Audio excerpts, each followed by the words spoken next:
Hello everybody, welcome to another Gloucester Folk Trail 2022 production. I'm Chloe of the Midnight Storytellers, and this is a set entitled Once Upon a Future.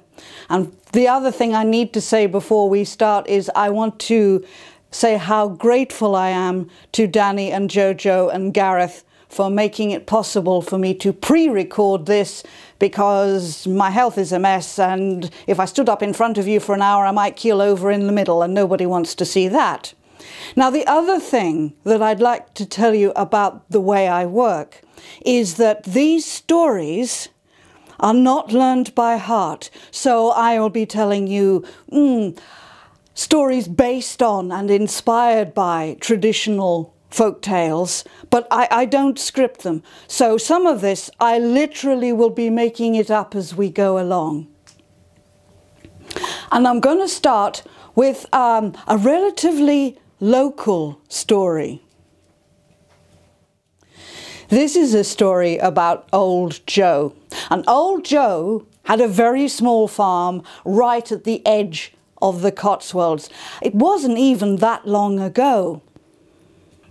He had about 80 cows, and he did most of the milkings himself, you know, early morning and in the afternoon. And his farmyard was absolutely fluttering with black plastic. He was one of the old school of farmers. And the other thing about Joe was he liked a drink. Lunchtimes and evenings, he was off to the pub in the village, and one pint was never enough, and therefore far too many. And people would say to him, his family would say to him, "Come on, Joe, you know, it's not good for you, it's not good for your farming, lay off the sauce." And Joe would lift up his foaming pint tankard and he'd say, "Well, when she gets so close to my nose, I tips her up and down she goes." Yes, he did come from somewhere in the Cotswolds, but the accent we can never quite be sure.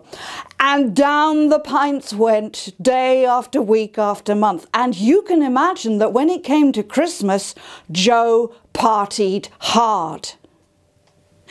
And then it came to one New Year's Eve, and Joe couldn't go to any parties at all. Joe was feeling the effects of the booze. Now, Joe was very lucky in that he had 3 clever sons. And those 3 clever sons were so intelligent that all 3 of them had got out of farming. One of them had become a vicar and was quite local. The middle son was a vet. And I don't know about you, but they're, well, put it this way, vets are allowed to treat humans if nothing else is possible. And there are vets that I probably might have preferred to be treated by than some of the doctors I've met. And the youngest son, the most intelligent, had gone all the way to London and qualified and become a very successful solicitor. The vicar, the vet, and the solicitor. So that New Year's Eve, Joe was laid up in bed in his little farmhouse in the middle of nowhere. And the oldest son, the vicar, had given up his own New Year's celebrations to look after his poor old dad that night. And there they were, in that scruffy old farmhouse bedroom, Joe under the covers, tossing and turning and moaning and groaning the way men do fuss when they're ill. And the vicar was sat in the chair next to the bed making notes for his sermons in the new year. He wasn't wasting the time. It came to the last hour of the old year. It came to the last minute. It came to the last second, and down in the hallway, the old grandfather clock drew breath to strike midnight. And up in the bedroom, out of the wall, stepped the devil, old Nick himself, come to claim the old farmer's soul. But everything modernizes, even the devil modernizes. And it may not come as a surprise to some of you to know that the devil had been spending a lot of time in France. I have it on good authority. He was helping out the French rugby team and was certainly involved with French horse racing. And of course the devil loved being in Paris with the artists and the writers and the fashion designers. And that New Year's Eve, when the devil appeared, he was wearing an Yves Saint Laurent suit. He had a Karl Lagerfeld ponytail. There was a hint of perfume. He came across to the farmer's bedside and he looked down at old Joe and he said, "I have come to claim your soul." The devil had spent so long in France he'd even picked up the accent. But the vicar jumped to his feet. The vicar made the sign of the cross and the devil recoiled. And the vicar said, "You are not having anything to do with my poor old dad, because I can beat you at cards any day of the week. And we know the tradition, you and I. Anyone who can beat you at cards gets granted a wish. And I know I can beat you at any and every game, every time we play. So I need a wish from you. And what I wish is that you will give my poor old dad another year of life. And in that year, I will stop him drinking and you will never have his soul." The devil was astonished. The devil was overwhelmed by this outpouring of verbiage. And so he gave in. "Ah bah oui, what is a year in the pattern of eternité? Bon, d'accord, it's a deal." And the devil vanished and the new year began. In that new year, do you think old Joe stopped drinking? Well, of course not. Every lunchtime, every evening, down the pub, and if anybody said to him, "Joe, come on, lay off the sauce. When she gets so close to my nose, I tips her up and down she goes," and down the pints went all year. Such that come the next New Year's Eve, poor old Joe was back in bed, not feeling at all well. That night, it was the turn of the middle son to take care of his poor old dad. And it was the vet who was sitting there at the bedside as the minutes ticked away of the old year. And then it was the last seconds. And then in came the devil, sauntering but slightly limping across the bedroom to the farmer's bedside. And the vet looked at the devil and looked at his hooves and said, "I say, that's a nasty case of galloping mucklehoof you've got there. I tell you what, let's do a deal. See, I've got this new jollop. It'll see your trouble off in no time at all. What's it called? Oh yes, amoxicillin. Now, if I give you 2 tubes of amoxicillin, I want you to grant my poor old dad another year of life, and in that year, I will stop him drinking, and you'll never get him." And the devil says, "Well, my feet is hurting me, something chronic. This moxie-poxy quelque chose, it can vraiment help me?" "Yes."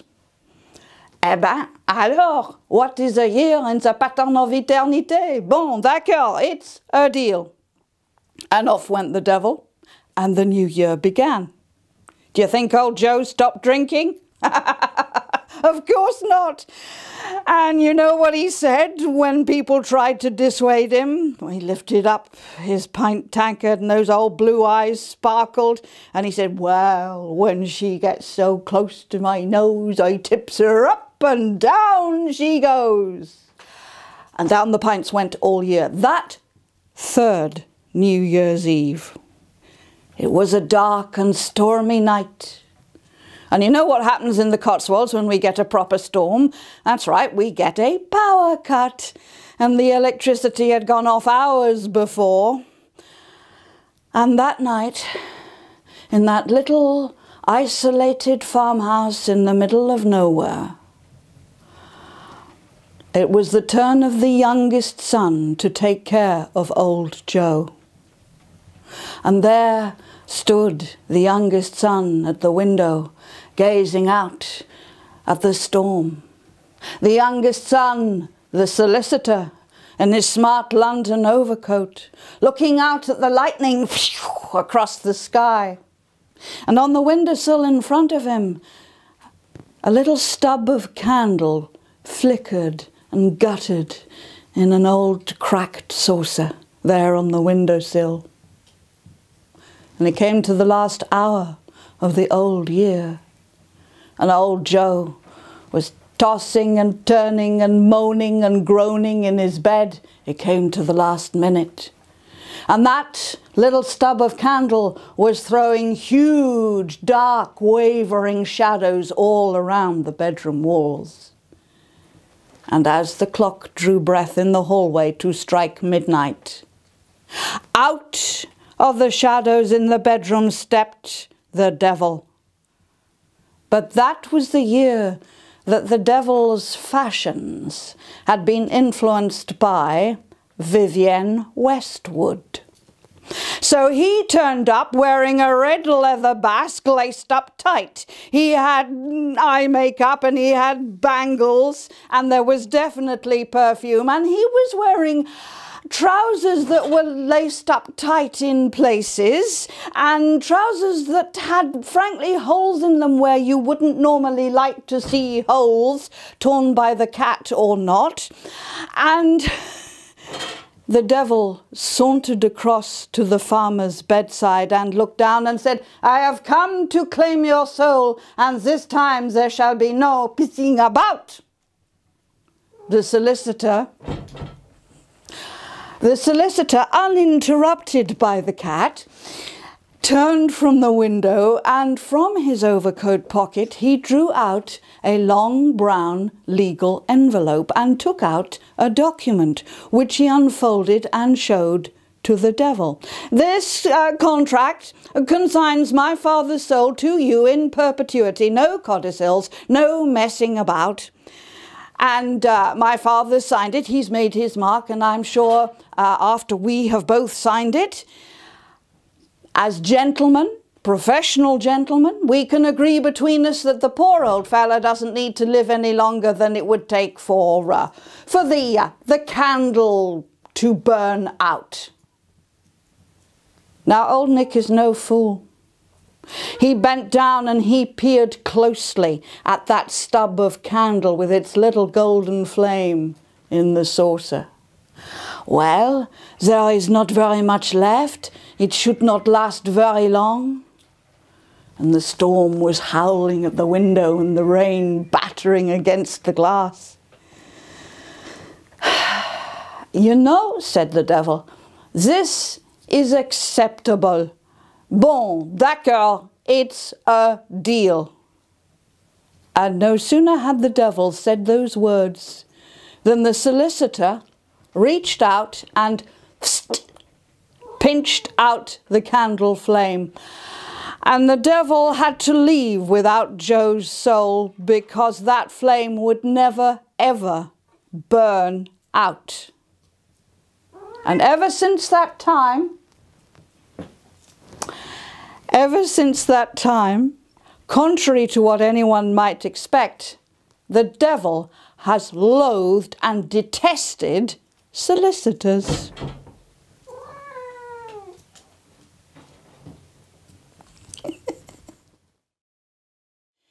It was a bright, sunny Sunday morning in 1200 and something, and all the villagers were at church, just as they should be.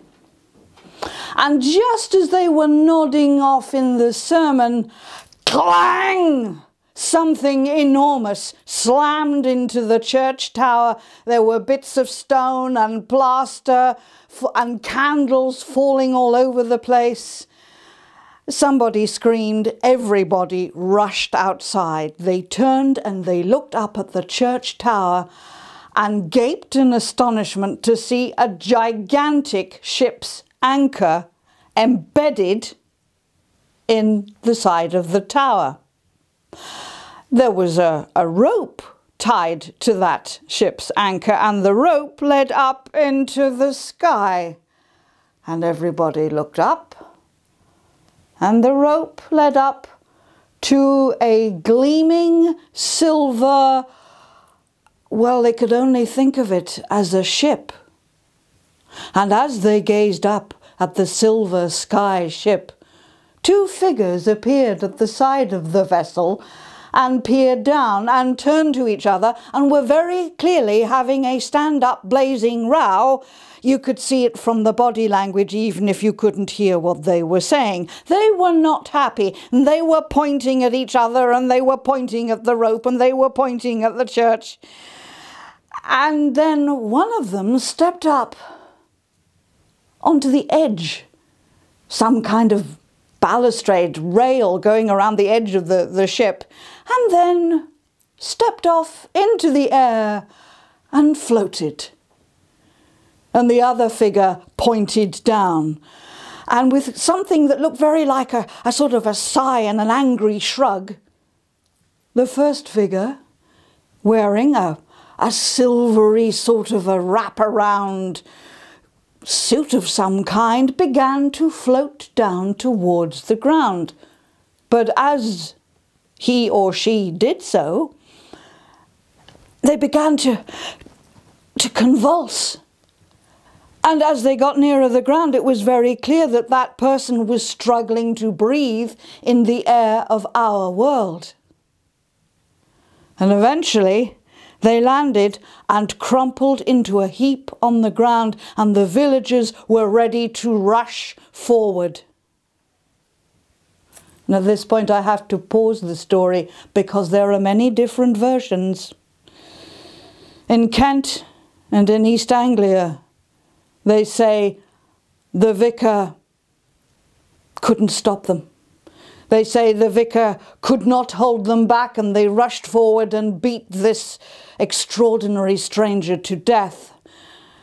And the skyship turned around, cut the rope, and flew away. But in Ireland, they tell it differently. And who knows how many of these silver sky vessels there were? Or was it the same one, going from place to place?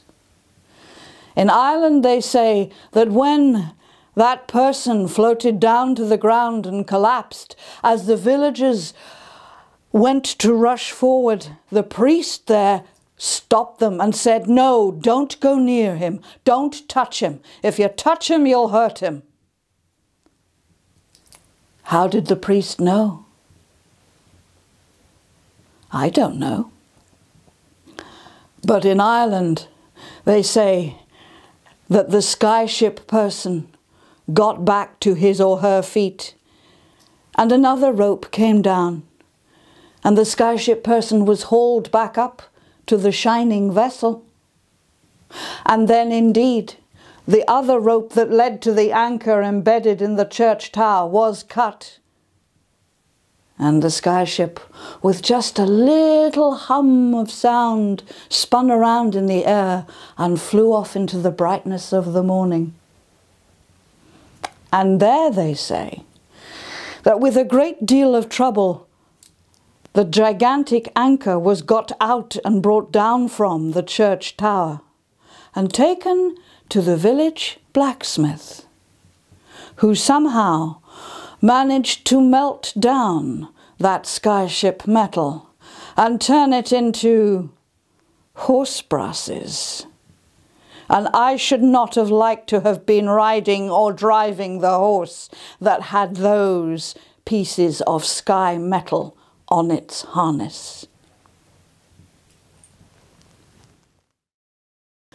I've had the privilege and the delight of living in the Cotswolds for the best part of 30 years. When I first came to this part of the world and started renting cottages, I noticed that a lot of the villages were, well, they were almost dead during the week, and then people would come down from London and Birmingham and wherever and inhabit the most expensive, the most luxurious properties. And this, of course, is all very two-edged. It does mean that local young people struggle to be able to live in the place where they grew up. But on the other hand, the people coming in bring money with them and spend that money looking after properties and taking part in social activities around the villages and small towns. So we can call all of that a bit of a mixed blessing. And in one particular very tiny little village way out in the Cotswolds, 2 big properties were sold at the same time. There was the old village farmhouse and the manor house. And they got sold to 2 terrifically successful businessmen. And it happened that these businessmen met at some posh banquet in London. And one of the safe subjects to talk about, i.e. not business, one of the safe subjects to talk about was gardens. And these 2 businessmen also loved gardening, so they were telling each other, oh, I just bought this splendid place down in the Cotswolds. It's got the most fabulous garden. I'm really looking forward to that. And his business rival and almost friend said to him, oh, well, I just bought a place out in the Cotswolds too, but I've got plans. That garden needs attention. It needs a makeover. And of course it turned out that they'd both bought these properties in the same village. So the managing director had bought the old manor house and the chairman had bought the old farmhouse. The managing director in the old manor house had inherited, I mean, this garden. I don't think anybody touched it since the 1970s. It had fruit trees, apple trees and pear trees that leaned so much they had to have props underneath the branches. And there was old Fred the gardener, and old Fred the gardener, mostly you saw his backside sticking out of a bush somewhere. He never seemed to get rid of any weeds. And it was the sort of lawn where things grew that hadn't been planted, but because Fred liked the look of them there, they were allowed to keep growing. And you had daffodils and you had bluebells and you had a sort of patch of woodland that wasn't really meant to be there, but it was so pretty that he let it develop.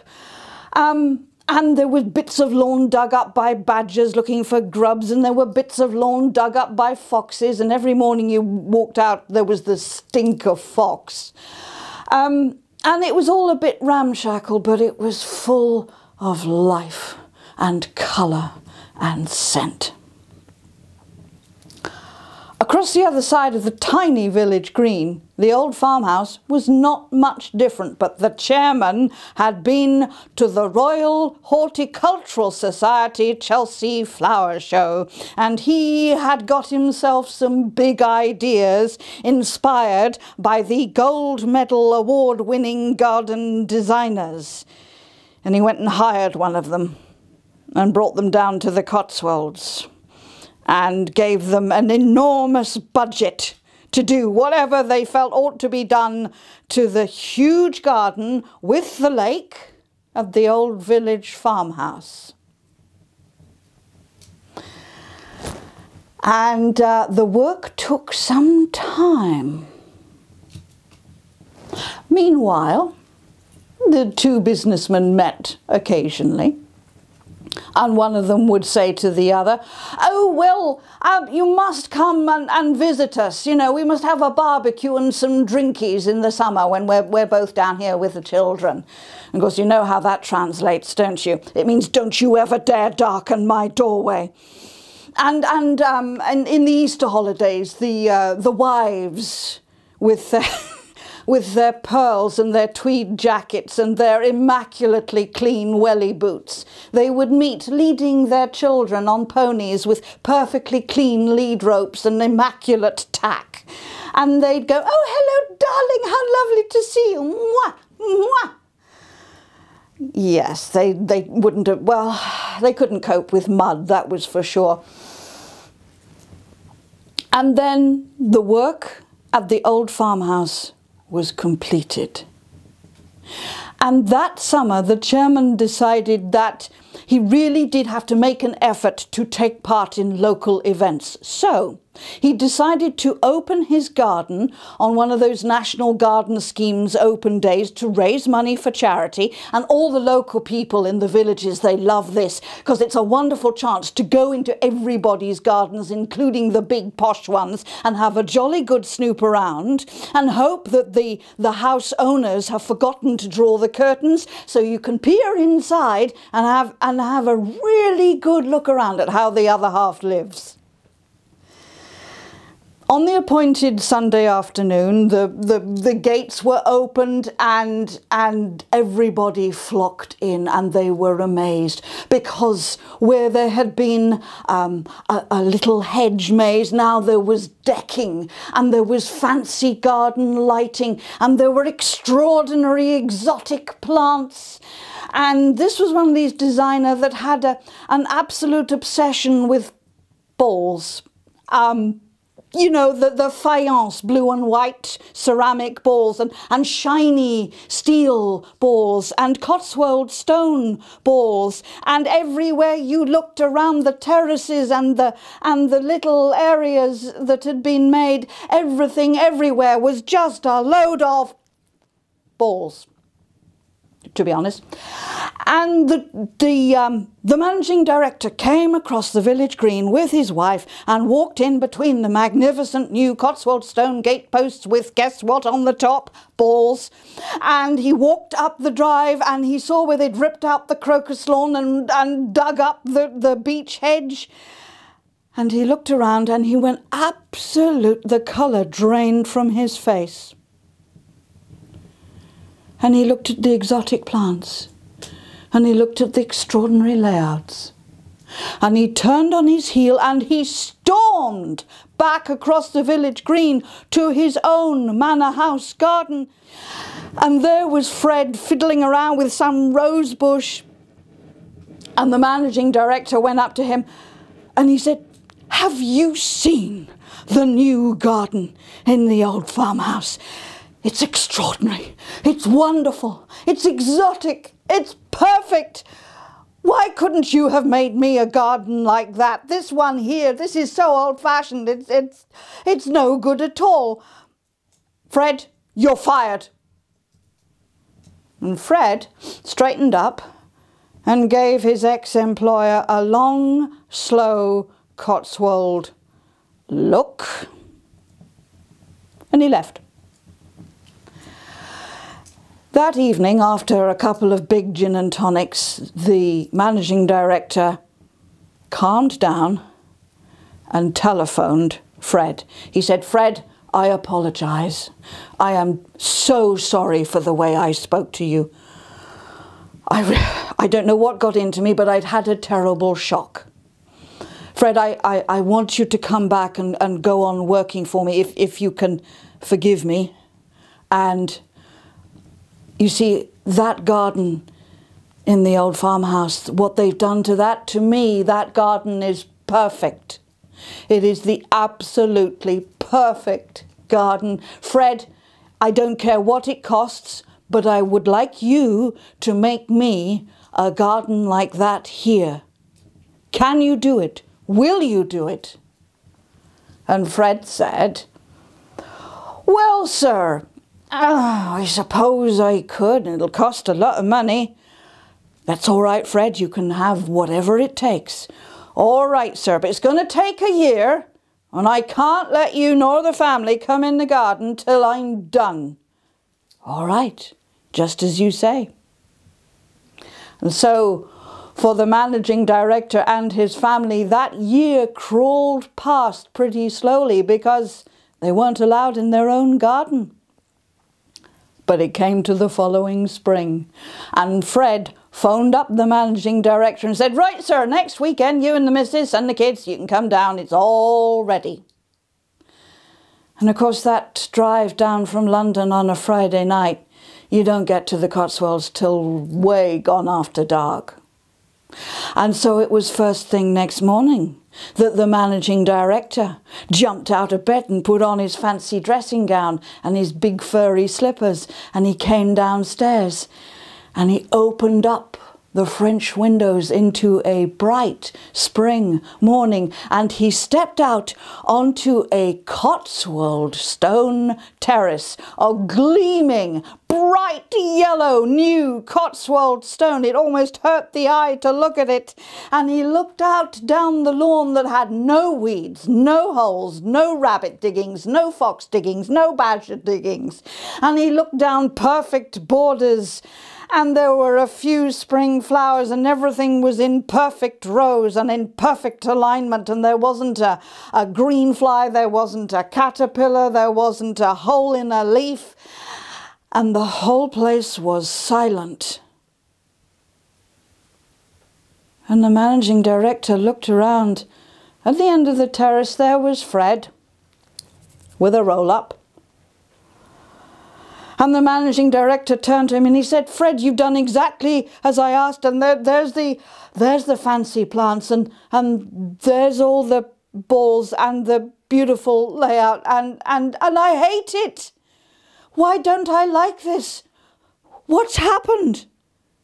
And Fred said, "Well, sir, it's like this. You asked me to make you a perfect garden. That's what I done. This garden is perfect. There is not a leaf out of place. There is no bugs, no nothing to disturb it.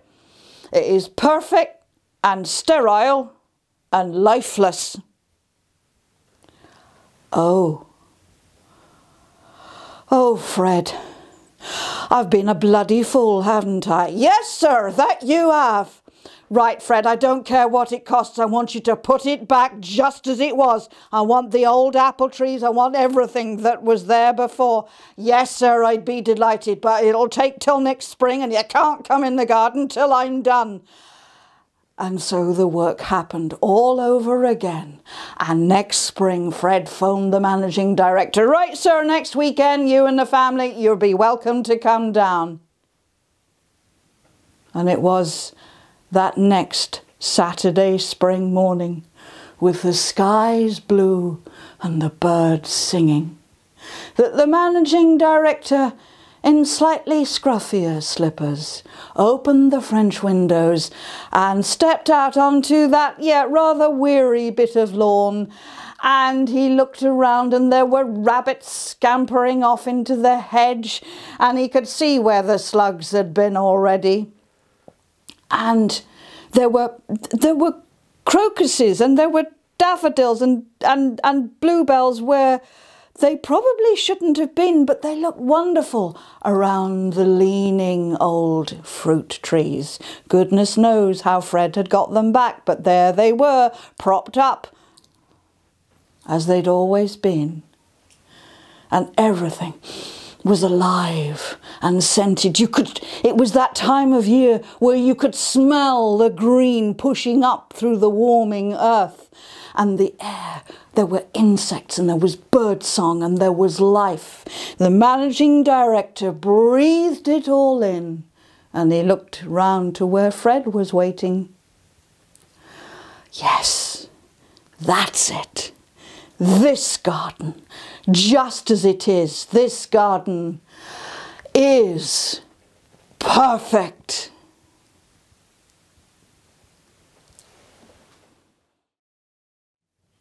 In the city of Gloucester, it was Halloween night, and it was pouring with rain. There was a young taxi driver who'd been wanting a fare for hours. He'd been driving around and around the city centre. He'd been driving through the places you're not really supposed to drive through.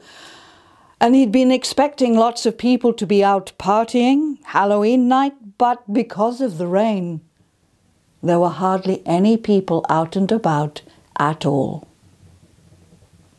And the rain drummed on the taxi roof, and the lights, the shop lights, the changing traffic lights, the street lights shimmered and swirled in the puddles and the flowing rivulets of rain along the pavements and streets all around the taxi. And his windscreen wipers squeaked and squeaked and squeaked. He drove around the corner, and he saw standing at the side of the road a tall, dark, robed figure beckoning to the taxi. And he got a bit closer and he saw it was a nun, an actual full kit nun, wanting the taxi. So he pulled over and the nun got in to the back seat and gave an address on the far side of Gloucester. It would be a fare worth having. And they set off with the rain drumming on the taxi roof and all the lights shimmering and swirling on the wet ground. As they went along, the nun sitting in the back seat noticed that the driver was repeatedly glancing in his rear view mirror at his passenger, driving and looking and driving and looking, until at last the nun said, "My son, is there something you wish to say to me?" And the young man said, "Well, yeah, but no, I better not, because I wouldn't want to upset you. I wouldn't want to offend you." And the nun said, "When you have been a nun for as long as I have, there is very little can upset or offend. Go on, say what you want to say." And the young driver said, "All right, I'll tell you. It's like this. All my life I've had this fantasy.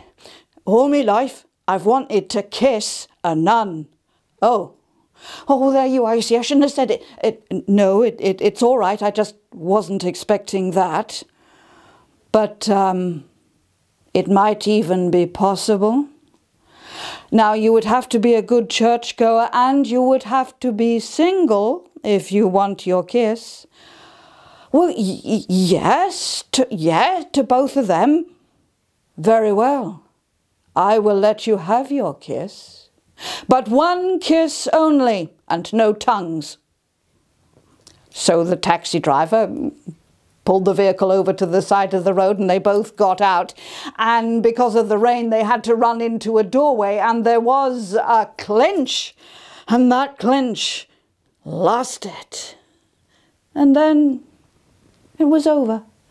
They both got back into the taxi and they set off again, and the windscreen wipers were squeaking and squeaking, and all the lights, changing traffic lights and street lights and shop lights, were shimmering and swirling, and the rain drumming on the taxi roof.